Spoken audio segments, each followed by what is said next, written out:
বাংলাদেশ নদীমাতৃক দেশ।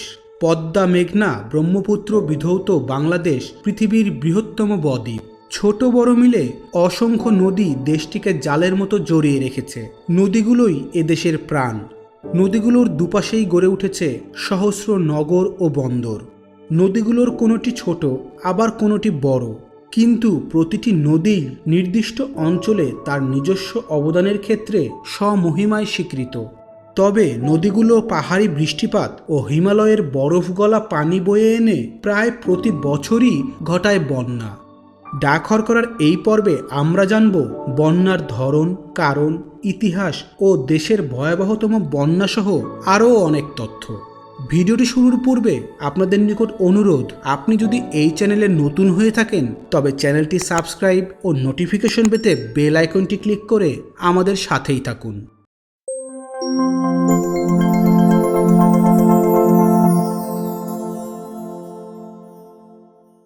প্রথমেই আসে বন্যা কি।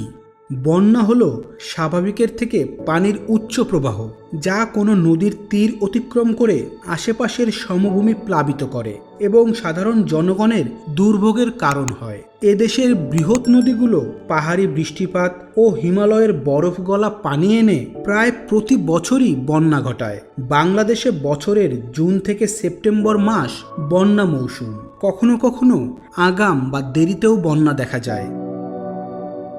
বাংলাদেশে সংঘটিত বন্যা প্রধানত তিন ধরনের। এক, মৌসুমি বন্যা। এই বন্যা ঋতুগত। এতে নদ নদীর পানি ধীরে ধীরে ওঠানামা করে এবং বিস্তীর্ণ এলাকা প্লাবিত করে জানমালের ব্যাপক ক্ষতি সাধন করে। ২ নম্বরে আছে আকস্মিক বন্যা। এই বন্যা আকস্মিক পাহাড়ি ঢল অথবা স্বল্প সময়ে সংঘটিত প্রবল বৃষ্টিপাতের কারণে সংঘটিত হয়। এতে ফসলহানি, মৎস্য সম্পদের ক্ষতি এবং ভূমিধস হয়। তৃতীয়তে আছে জোয়ার সৃষ্ট বন্যা। সংক্ষিপ্ত সময়ের এই বন্যার উচ্চতা সাধারণত ৩ থেকে ৬ মিটার পর্যন্ত হয়ে থাকে এবং এই বন্যা উপকূল এলাকায় জলমগ্নতা ও জলবদ্ধতার সৃষ্টি করে, যা ফসল ও মৎস্য সম্পদের ব্যাপক ক্ষতি করে। এবার আসা যাক বাংলাদেশে সৃষ্ট বন্যার কারণসমূহে।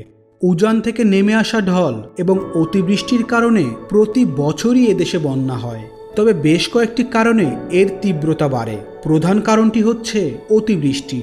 বাংলাদেশের অবস্থান সমুদ্র পৃষ্ঠ থেকে মাত্র ৫ মিটার উপরে। পাহাড়ি ঢল এবং অতিবৃষ্টির কারণে পানি দ্রুত সরতে না পারলে বন্যার তীব্রতা বাড়ে। বৃষ্টির পানি সমুদ্রে নেমে যাওয়ার জন্য যে পথ রয়েছে সেগুলোতে নানা কারণে প্রতিবন্ধকতা তৈরি হয়েছে।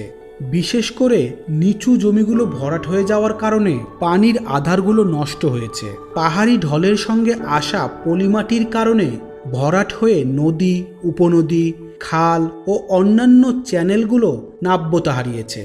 ফলে অতিবৃষ্টিতে সহজেই পানি উপচিয়ে বন্যার আকার ধারণ করছে। এছাড়াও হিমালয় পর্বতে তুষার গলন এবং প্রাকৃতিকভাবে হিমবাহের স্থানান্তরের কারণে নদীতে পানির প্রবাহ বৃদ্ধি পেয়ে ভয়াবহ বন্যার সৃষ্টি করে।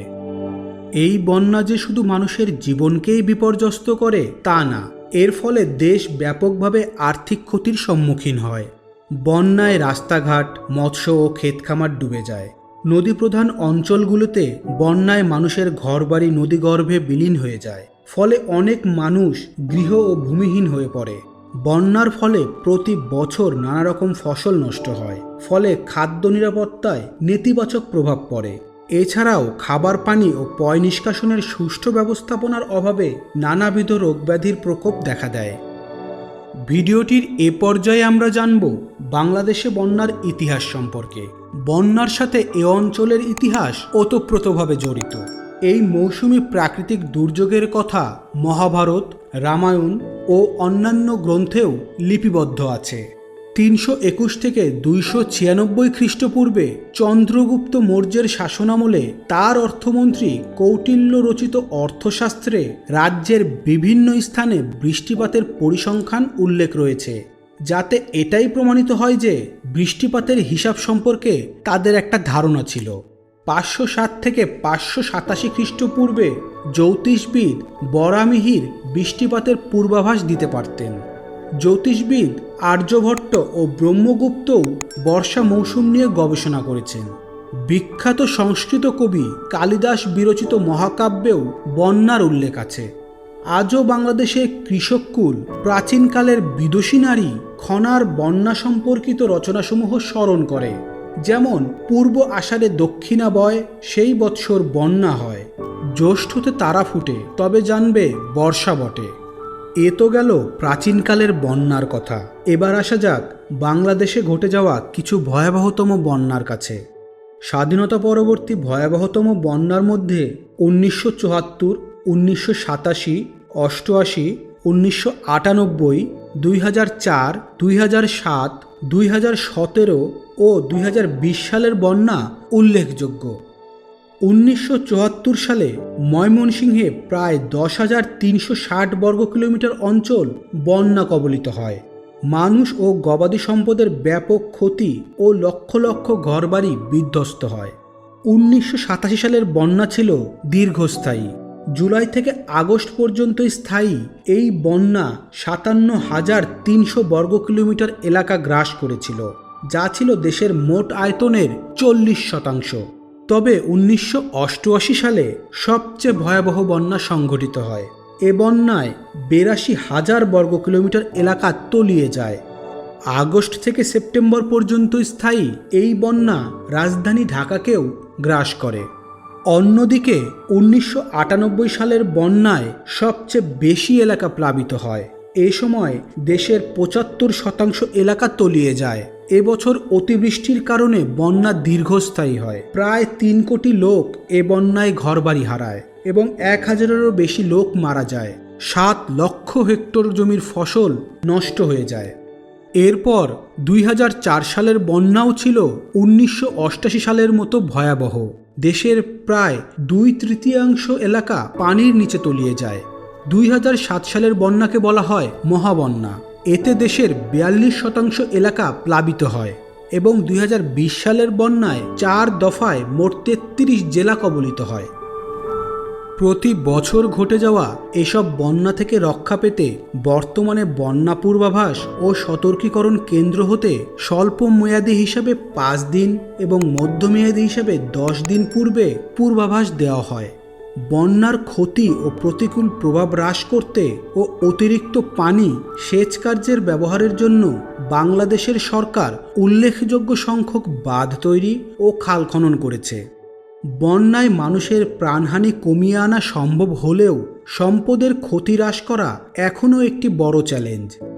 এই ক্ষয়ক্ষতি হ্রাসে বেশ কিছু পদক্ষেপ গৃহীত হয়েছে। এর মধ্যে অন্যতম নদীর নাব্যতা বৃদ্ধি, বন্যা সহনশীল শস্যের জাত উন্নয়ন, শস্য রোপণ মৌসুমের অভিযোজন, বাঁধ নির্মাণ, হাইড্রোলিক অবকাঠামো যেমন রাবার ড্যাম, ব্যারেজ, জলাধার ইত্যাদি নির্মাণ, বন্যা সহনশীল ঘরবাড়ি, শিক্ষা প্রতিষ্ঠান ও হাসপাতাল তৈরি, আশ্রয়কেন্দ্র, ব্রিজ ও কালভার্ট নির্মাণ, গ্রামীণ মাটির রাস্তার পরিবর্তে পাকা সড়ক নির্মাণ। এসব কার্যক্রমের মাধ্যমে আমরা বন্যাকে আটকাতে না পারলেও এর থেকে হওয়া ক্ষতি থেকে অনেকাংশেই রেহাই পাব। বাংলাদেশের নদীসমূহের মাধ্যমেই বন্যা সংগঠিত হয়ে থাকলেও শরীরে রক্তধারার মতোই যেন নদীগুলো এদেশকে বাঁচিয়ে রেখেছে, সুজলা সুফলা শস্য শ্যামলা করে তুলেছে এদেশকে। এজন্য বাংলার প্রকৃতি, অর্থনীতি ও সংস্কৃতির স্বার্থেই নদীগুলোকে রক্ষা করতে আমাদের সকলকে সচেষ্ট হতে হবে। এই ভিডিওটি এ পর্যন্তই। ভিডিওটি যদি আপনাদের ভালো লেগে থাকে তবে ভিডিওটিতে একটি লাইক, কমেন্ট ও শেয়ার করতে ভুলবেন না। আর ধৈর্য সহকারে এতক্ষণ আমাদের সাথে থাকার জন্য আপনাদের সকলকে অশেষ ধন্যবাদ।